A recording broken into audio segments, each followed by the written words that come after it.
कांग्रेस न जदयू न राजद किसी के नेता की जबान तक नहीं खुल सकी। मुंह में राम राम बगल में छुरा दिखा रहे हैं, ऐसे लोगों को चिन्हित करो। क्या है, कौन नेता कहाँ है? हिंदू मुसलमानों के सौहार्दपूर्ण वातावरण को कभी बिगड़ने नहीं देंगे, ये तो कसम खाई है यहाँ के लोगों ने कि किशनगंज की कोई लड़की इस तरह करेगी, और ये लड़की नहीं कर रही है। इसके पीछे सफेद पोश लोग हैं। हिंदू जितना दिलेर होकर यहाँ रहता है और जितने मोहब्बत से यहाँ रहता है, हिंदू मुसलमान कहीं भी नहीं रहता है। बीजेपी की चमचागिरी करने वाले को अगर सेकुलर समझते हो आप लोग, तो अपने चिंतन मंथन को जरा सा दोबारा करो। जायसवाल जी जो जीते हैं तो मैक्सिमम माइनॉरिटी के वोट से जीते हैं, उनको गवाही देनी चाहिए। बीजेपी और जदयू अलग है नहीं। आज जदयू के मुंह में, नेता के मुंह में क्या दही क्यों जम गई है? क्योंकि सौदेबाजी हो रही है। इस इलाके के मुसलमानों को डराने धमकाने के लिए भेजे हैं कि हर कारोबारी अपने ग्राहक को लक्ष्मी समान समझते हो, है ना, और वो ग्राहक इन्हीं का खून चूसकर अगर इस तरह के फसादी लोगों का साथ दोगे तो क्या हमारा यह शहर अमन के साथ रह सकेगा? हमारी बेगैरती का भी हमारा बड़ा कसूर है कि हमारे दरमियान में गैरत पैदा नहीं हो पाती है। मंत्री की हैसियत से हिंदू स्वाभिमान, हिंदू लड़कों के लिए तुमने क्या किया? कितनी नौकरियां दी? कितने कल कारखाने खुलवाए तुमने? यहाँ की दाढ़ी टोपी देखकर उसको पाकिस्तान लग रहा था। कि मुसलमानों की तो बिहार में 3,68,000 नौकरी होती है, उसको छाट कर 1,95,000 नौकरी से वंचित कर दिया गया बिहार में। साहब, हम अच्छा तो काम कर ही नहीं सकते हैं, बुरे कामों से ही हम जाने जाते हैं, वही करना पड़ेगा। लड़कपन में अगर हुस्न हो तो जवानी में हसीन तरीन। अस्सलाम वालेकुम, आदाब। मैं हूं आपका दोस्त तौकीर हुसैन और आप देख रहे हैं जनता एक्सप्रेस BR न्यूज। दोस्तों, इन दिनों हिंदू स्वाभिमान यात्रा को लेकर गिरिराज सिंह पूरे बिहार में सीमांचल का दौरा कर रहे हैं और इसी बाबत सीमांचल ही नहीं, पूरे बिहार की राजनीति में जो है कि एक भूचाल आ गया है। एक राजनीतिक सरगर्मियां तेज हो गई है। हिंदू को जगाने को लेकर यात्रा थी, वाई कैटेगरी की सुरक्षा और उन तमाम गतिविधियों पर चर्चा करेंगे। हिंदूवादी संगठन के नेताओं के बड़बोले बयान, उन तमाम गतिविधियों पर चर्चा करेंगे। हमारे बीच मौजूद हैं AIM के प्रदेश अध्यक्ष विधायक अख्तर इमान साहब, उनसे जुड़ेंगे और तमाम गतिविधियों पर चर्चा करेंगे। सबसे पहले सर, बहुत बहुत स्वागत है, खैर मकदम है आपका जनता एक्सप्रेस BR न्यूज चैनल में। बहुत बहुत शुक्रिया सर। गिरिराज सिंह हिंदू स्वाभिमान यात्रा को लेकर पूरे सीमांचल का दौरा करते हुए किशनगंज आते हैं और किशनगंज में आकर के एक विशेष समुदाय को हथियार रखने की सलाह देते हैं और एक थप्पड़ के बदले 100 थप्पड़ मारने की सलाह देते हैं।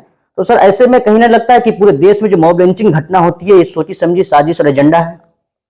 देखिए, सबसे पहली बात तो ये है कि इस वक्त आप लोग मीडिया के लोग भी हैं और मजबूरी है आपकी भी और मेरी भी मजबूरी कि ऐसे कमजोर नेता के बारे में बयान देनी पड़ रही है। इतने छोटे सोच के, इतने संकीर्ण सोच के नेता के बारे में तो कुछ बोलना ही नहीं चाहिए, लेकिन मजबूरी है कि जनता अगर बोलें तो वो भी मुश्किल, चुप रहें तो वो भी मुश्किल।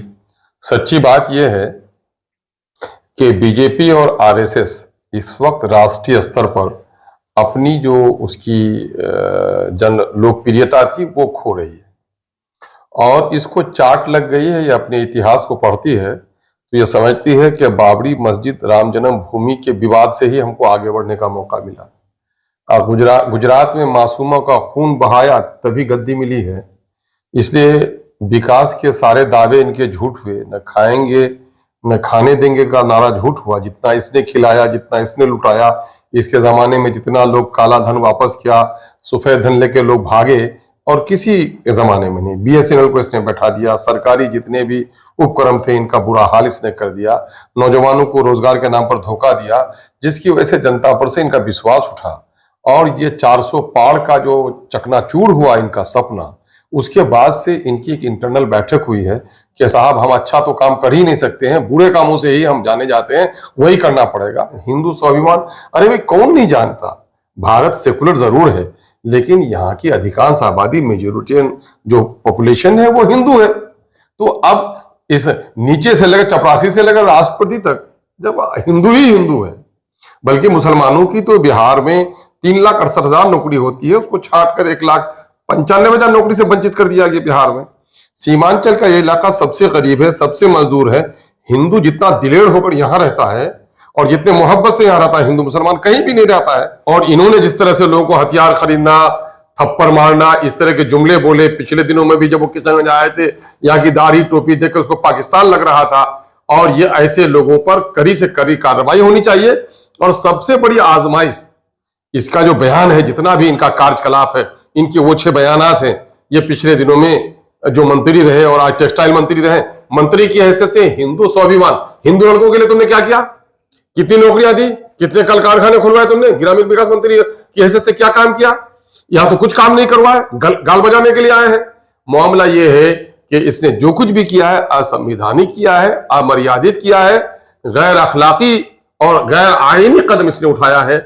इसलिए इस किस्म के जुलूस पर तो पाबंदी लगनी चाहिए थी। सर, यात्रा से पूर्व कई हिंदूवादी संगठन के द्वारा एक तरह का बड़बोला बयान दिया गया और खास करके किशनगंज को लेकर के कहा गया कि बटोगे तो कटोगे और पूजा पंडाल लगाने नहीं जाता है। और खास करके एक बड़ी बात ये थी कि यहाँ मुस्लिम बहुल जिला है और दुर्गा पूजा मूर्ति विसर्जन के लिए एक रूट में पूछा जाता है प्रशासन से।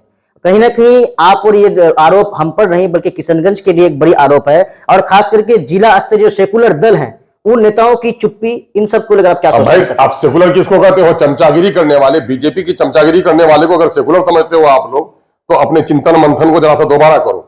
इन लोगों को पहचानो, ये कौन है जिनके मुंह से आवाज नहीं निकल रही है। मामला है कि पिछले दिनों में कुर्बानी के मौके से पश्चिम पाली का वाकया हुआ और उसमें भी मामला प्रशासन ने कम से कम निकाल दिया कि मामला किसका था। मुसलमानों का कोई कसूर नहीं था, वक्त के एमपी को आने नहीं दिया गया था। और मामला यह है कि हमारे लोगों को तो कुछ अकल उकल, हमारे कुछ नादान जो वो हैं वर्कर टाइप के लोग हैं या सोशल वर्कर्स हैं हमारे, उन लोगों का दिमाग तो समझ नहीं पा रहा है इन लोगों की चालाकी को कि ले जा रहे हैं किशनगंज को किस तरफ। अरे मैं यहाँ हिंदू मुसलमान सबको बधाई देता हूं कि जो मेल मिलाप यहाँ पर है, हम भूखे रह सकते हैं, पेट में रोटी न हो बर्दाश्त कर सकते हैं, बदन पर कपड़े न हो बर्दाश्त कर सकते हैं, लेकिन हिंदू मुसलमानों के सौहार्दपूर्ण वातावरण को कभी बिगड़ने नहीं देंगे। ये तो कसम खाई है यहाँ के लोगों ने।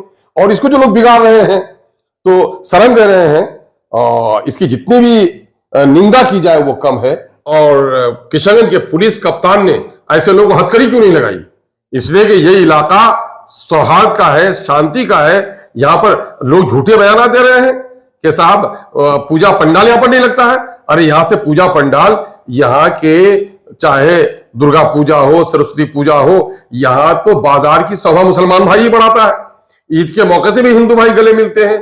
यह सौहार्दपूर्ण वातावरण को बदनाम करने की नापाक साजिश कर रहे हैं लोग। ऐसे लोगों पर कार्रवाई होनी चाहिए। और यह सबसे बड़ा इम्तिहान है जदयू के लिए, जो जदयू कहती है कि साहब बीजेपी के साथ भले ही हम हैं, लेकिन बीजेपी के घृणित एजेंडे के साथ हम नहीं है। तो उनके नीचे से नेता से लेकर नीतीश कुमार जी तक के लिए सवाल पैदा होता है कि पूरे बिहार में सबसे पिछड़ा सीमांचल है। न कल कारखाना खोला आपने, न नदियों के कटाव से बचाया, न यहाँ के मजदूरों का प्लान रोका, न यहाँ के बीमारों के लिए हॉस्पिटल दिया, न अलीगढ़ की साख का काम किया, न महानंदा के कटाव का कोई काम किया। काम कुछ भी नहीं करा सके नीतीश कुमार जी। और उल्टे चूंकि आप ये समझ रहे थे कि मुसलमान हमको बहुत वोट दे देगा, आपको नहीं दिया वोट, उसके नतीजे में इस इलाके के मुसलमानों को डराने धमकाने के लिए भेजे हैं। इससे साफ प्रतीत होता है कि सांप भी मरे लट्ठी भी बचे, ये नीतीश जी का है। ये कहीं ना कहीं ये चट्टे बट्टे हैं। बीजेपी और जदयू अलग है नहीं। आज जदयू के मुंह में, नेता के मुंह में क्या दही क्यों जम गई है? क्यों नहीं बोल पा रहे हैं? ये सारे इस इलाके के अमन सुकून को पामाल करना चाहते हैं। मैं मुबारकबाद देता हूं यहाँ हिंदू और मुसलमानों को कि मुट्ठी भर लोग शरारती हो सकते हैं, लेकिन अगर जिस तरह से हिंदूवाद अलग कर रहे हैं, मुस्लिमवाद अलग कर रहे हैं, तो मैं शहर के बसे हुए कारोबारियों को कहना चाहता हूं कि हर कारोबारी अपने ग्राहक को लक्ष्मी समान समझते हो, है ना? और वो ग्राहक इन्हीं का खून चूसकर अगर इस तरह के फसादी लोगों का साथ दोगे तो क्या हमारा यह शहर अमन के साथ रह सकेगा? और सबसे बड़ी बात, इससे भी बड़ा इम्तिहान तो यहाँ के दिलीप जायसवाल जी के लिए है कि दिलीप जायसवाल जी जो जीते हैं तो मैक्सिमम माइनॉरिटी के वोट से जीते हैं, उनको गवाही देनी चाहिए। लेकिन ये यहाँ के जनप्रतिनिधियों से पूछिए, माइनॉरिटी के जनप्रतिनिधियों से जो गालियां सुने, आज माइनॉरिटी के लोगों को गाली देके गया, माइनॉरिटी के उन जनप्रतिनिधियों को सोचिए जिसने उछल उछल कर बीजेपी को वोट दिया है। अगर आज दिलीप जायसवाल जी आज बीजेपी में यहां से एमएलसी नहीं बनते तो क्या पार्टी में उनको मकाम मिल पाता? अगर यहाँ का मकाम मिला है तो मुसलमानों की वजह से मिला है। तो दिलीप जायसवाल जी को चाहिए था कि नहीं साहब, हमारा इलाका शांत है, हिंदू और मुसलमान मिल के रहते, आप मत आओ। लेकिन दिलीप जायसवाल जी के अंदर का इंसान तो निकल आया कि वोट जिनके समुदाय से लिया उसके समुदाय को गाली दिलवाने के लिए भेज दिया। और ये बेशर्मी है उन लोगों की जो लोग इन चीजों को नहीं समझ पा रहे हैं। तो ये बड़ी अजीबोगरीब बात है, यहाँ कई नियत से सोचनी है। एक तो यहाँ के लोगों के अंदर में गैरत पैदा हो, शर्म और हया पैदा हो कि वो दोस्त और दुश्मन को पहचाने, इन नेताओं को पहचाने, और ये जदयू जवाब दे कि उसने अपने कार्यकाल में इस तरह की घृणित वाकया क्यों करवाया। दूसरा, दिलीप जायसवाल जी के लिए भी सवाल है कि आप अपना नकाब हटाइए, आप मिलते तो बड़े अच्छे हैं, व्यक्तिगत तौर पर मैं आपकी प्रशंसा करता हूं, मिलना जुलना अच्छा है गरीबों के इलाज के लिए। और यहाँ का बेवकूफ लोग है कि आपका मेडिकल कॉलेज में लगता है कि आप रहम कर रहे हैं। अरे मेडिकल कॉलेज में जो प्रैक्टिकल रेट है, आपके यहाँ पेशेंट नहीं होता तो मेडिकल थोड़े चला सकेगा। खगड़िया से लोगों को लाके ऑपरेशन कराइएगा क्या? माता गुजरी के नाम से वहां से लेके आइएगा, पंजाब से लोग लेके आइएगा। वो माता गुजरी का भी क्या हाल है, सिख माइनॉरिटी का क्या हाल है, सब लोग जानते हैं। मुंह में राम राम बगल में छुरा दिखा रहे हैं, ऐसे लोगों को चिन्हित करो और सोचो कि तुम्हारा ही खून पी के तुम्हारा ही गर्दन काटने की जो तैयारी कर रहा है, वक्त रहते हुए तुमने अगर इसको नहीं पहचाना, राजनीति को इतना दूषित होने दिया और इतना प्रदूषित होने दिया, और अपनी तलवार जो सिपाही को नहीं देकर डाकू को देने से जो इंसान की गर्दन काटी जाती है, वो आज ये हश्र हो रहा है। रोपे बिरवा नीम तो कहां से आम कहां से हुए? तो हमारे कुछ लोगों ने तो नीम बोकर आम काटना चाहते हैं, यह हमारे लोगों का भी कसूर है। इसलिए माफ कीजिएगा, साफ साफ मैं कहता हूं, अपने भी खफा मुझसे, बेगाने भी नाखुश हमसे। हम जहर हलाल को कभी कह नहीं सके बंद। जो सच बात है वो कहता हूं, गालियां सुन लेता हूं, सह लेता हूं। यकीनन है कि इनके बर पहलेपन का बड़ा कसूर है, लेकिन यहाँ के हमारी बेगैरती का भी हमारा बड़ा कसूर है कि हमारे दरमियान में गैरत पैदा नहीं हो पाती है ना। जो हमें गालियां देता है हम उन्हें सलाम करते हैं, ये भी मुनासिब अमल नहीं है। सर, विधानसभा चुनाव करीब है और पिछले चुनाव की, अगर लोकसभा चुनाव की बात की जाए तो पूरे जिले में विधानसभा, सब विधानसभा मिलाकर के अगर बात की जाए तो कहीं ना कहीं आपके चाहने वालों की तादाद बढ़ी है। हार जीत एक अलग मामला है, लेकिन पिछला चुनाव में काफी दिलचस्प जो है कि रिजल्ट रहा था चुनाव का, लेकिन इस बार क्या लगता है सर आने वाला वो? अरे आप उससे ज्यादा, वो तो दिलचस्प था, ये दिलचस्प तरीन होगा, है ना। लड़कपन में अगर हुस्न हो तो जवानी में हसीन तरीन। तो मामला ये है कि हमारी पार्टी और मजबूत हुई है। हम निकल कर गए हैं चंपारण के इलाके में, मगध के इलाके में गए हैं, आज भी हम गया में इलेक्शन लड़ रहे हैं, है ना। बेलागंज से भी लड़ रहे हैं और इमामगंज से भी लड़ रहे हैं। तो आज पार्टी की मकबूलियत बढ़ी है। अभी हमारा मेंबरशिप चल रहा है, भागलपुर में जाके देखिए, दीवानों की एक फौज है जो एमआईएम का झंडा लिए फिर रही है। तो पूरे बिहार में एक नई उम्मीद की किरण, चूंकि देख लिया कि माइनॉरिटी के मसाइल में सब लोग चुप रहे। चाहे गुलनाज की गर्दन काट जलाई गई, दिन को जलाई गई गुलनाज समस्तीपुर में, ये सरोवर, और गुलनाज जलाई गई हाजीपुर वैशाली में। न कांग्रेस, न जदयू, न राजद, किसी के नेता की जबान तक नहीं खुल सकी। अगर उसकी आवाज किसी ने उठाई तो एमआईएम ने उठाई है। चाहे वक्फ का मसला हो, चाहे बिहार में मदरसा का मसला हो, उर्दू के मसाइल हो, सीमांचल के साथ नाइंसाफी का मसला हो, कौमी सतह पर मुसलमानों और दलितों का मसला हो, मजदूरों की लाश घर तक पहुंचाने का मसला हो, इस पर जितनी बेबाकी के साथ ऑफिसरों के करप्शन का मसला हो, जितनी बेबाकी के साथ एमआईएम ने उठाया है, कोई उठाया क्या? अभी देख रहे हो आप, यहां रोशनी नाम की एक लड़की ने सेक्स एक्सटॉर्शन के नाम पर जो यहां करोड़ों की उगाही की। क्या है, कौन नेता कहां है? प्रशासन के लोग, हम तो अभी भी कहते हैं और भी ये बात आगे तक तलक जाएगी। मैं कोर्ट का शुक्रिया अदा करता हूं कि इन लोगों की जमानत को रद्द कर दिया गया है। और ये है पुलिस पर जा किसने रहा है, किशनगंज की बेटियों की सौदेबाजी हो रही है। हम तो आपके माध्यम से भी मिलके भी कहेंगे, मौका नहीं मिल पाया, हम लोग मसरूफ रहे हैं।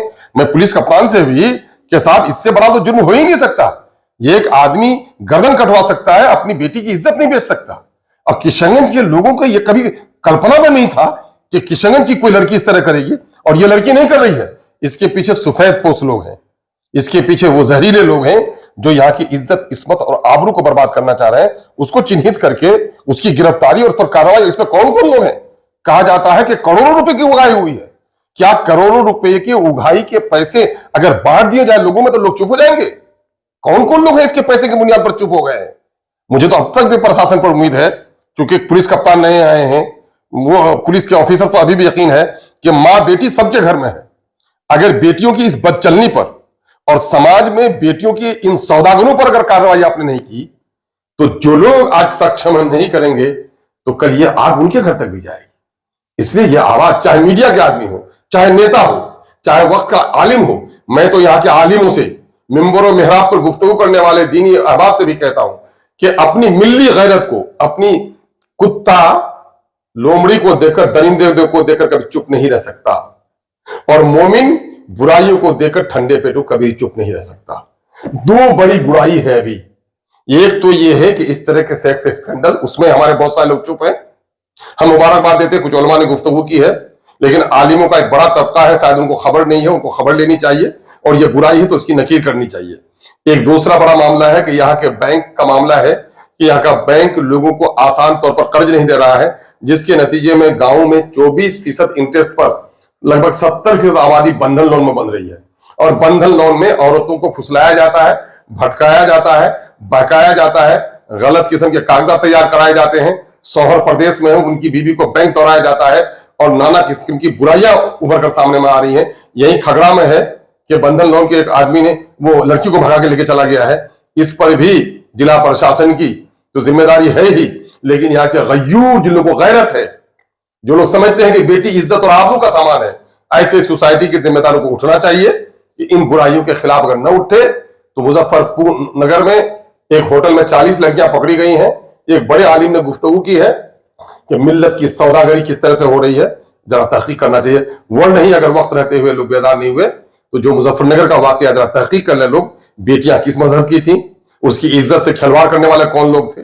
अगर यहाँ वक्त रहते हुए किशनगंज लोगों ने नहीं किया तो वही सूरत हाल यहाँ भी पैदा होगी। बहुत बहुत शुक्रिया सर। हिंदू स्वाभिमान यात्रा को लेकर के गिरिराज सिंह का सीमांचल आना और उन तमाम गतिविधियों पर, किशनगंज के कुछ हालात पर हमने चर्चा की। फिर इसी तरह से जनता एक्सप्रेस और मुद्दों को लेकर आपसे रूबरू होती रहेगी। तब तक के लिए दीजिए हमें इजाजत। खुदा हाफिज। पूरी वीडियो देखने के लिए आपका धन्यवाद। अगर आप इस वीडियो को फेसबुक पर देख रहे हैं तो कृपया हमारे पेज को फॉलो करें, और यदि आप यूट्यूब पर देख रहे हैं तो कृपया हमारे चैनल को सब्सक्राइब करें। आप अपने दोस्तों में या फिर फेसबुक और व्हाट्सएप ग्रुपों में महत्वपूर्ण खबर यानी अफवाहों से दूर सटीक और सही जानकारी वाली इस खबर को साझा करना ना भूलें, ताकि वे भी सटीक और विश्वसनीय खबरों से अपडेट रह सकें।